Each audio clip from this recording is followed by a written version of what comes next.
people always talk about football being a big man's game, but here's your 5'8" guy that's, you know, scoring multiple ways. Can you just talk about his value and what he brings, you know, being that height? Yeah, they never measure the heart by height, you know that, and they don't do it by weight either. Now, over time, I think that he can wear down. He gets injured if you use him too much and you bang him too much. But he's got courage now. He's tough. He's not afraid to stick it up in there, and I think that's how you measure somebody, by how much courage they have. And Isaiah's got great courage, and we trust Isaiah a lot. I guess that's the first time since you've been here he's gotten loose on a punt return. I mean, You ain't seen him get loose on a punt return all year? You mean a touchdown? for a touchdown, right? Yeah, 82 yards. He got loose last week. Right. I mean, is that the kind of play that you? I mean, or have you guys kind of been waiting on one to pop out like that and to get a big play like that? Absolutely. I mean, we've been working hard at punt return. We think when you have a weapon, you have to do two things. You have to get your weapon available and give him an opportunity to score, but you also have to defend against the fake, because a lot of people would just choose not to kick it to him. You know, and so we work really hard on defending the fakes that people have and trying to make sure we're sound on everything, but also that we got really good players on there to hold up for him. And we challenge that group every week. Coach Beamer challenges that group every week. Do it for Isaiah. He deserves this opportunity. I think he's getting close to some kind of record, right?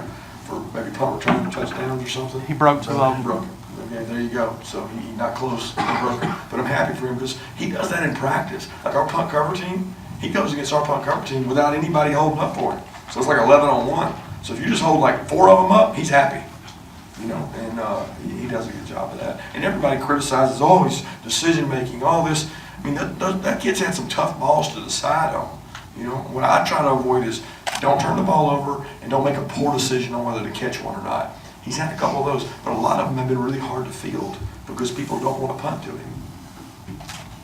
Going back to that first play with McKenzie, you know, the run that he was able to have, can you just speak to the confidence and giving him the ball in that situation and seeing what he's able to do? Yeah, I mean, I think Jim gets a lot of credit for that because I certainly had my nerves about tossing it to him the first play of the game, but it obviously was a great call, executed well.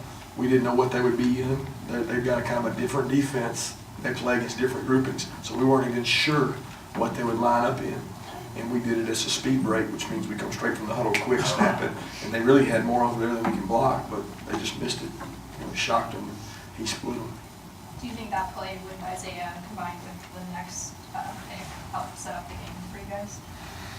Well, I'd like to say so, but I still remember back to Nichols' first drive being really good and then getting a turnover on defense, and then we were in a war the whole game. You know, I thought that created the momentum we needed, but I didn't think at halftime that we were just dominating the game. I mean, we had 2 really big plays, and we had a bunch of turnovers. But outside of that, we had not really stopped them. You know what I mean? And they had kind of stopped us some. So we still got a lot of areas to improve in.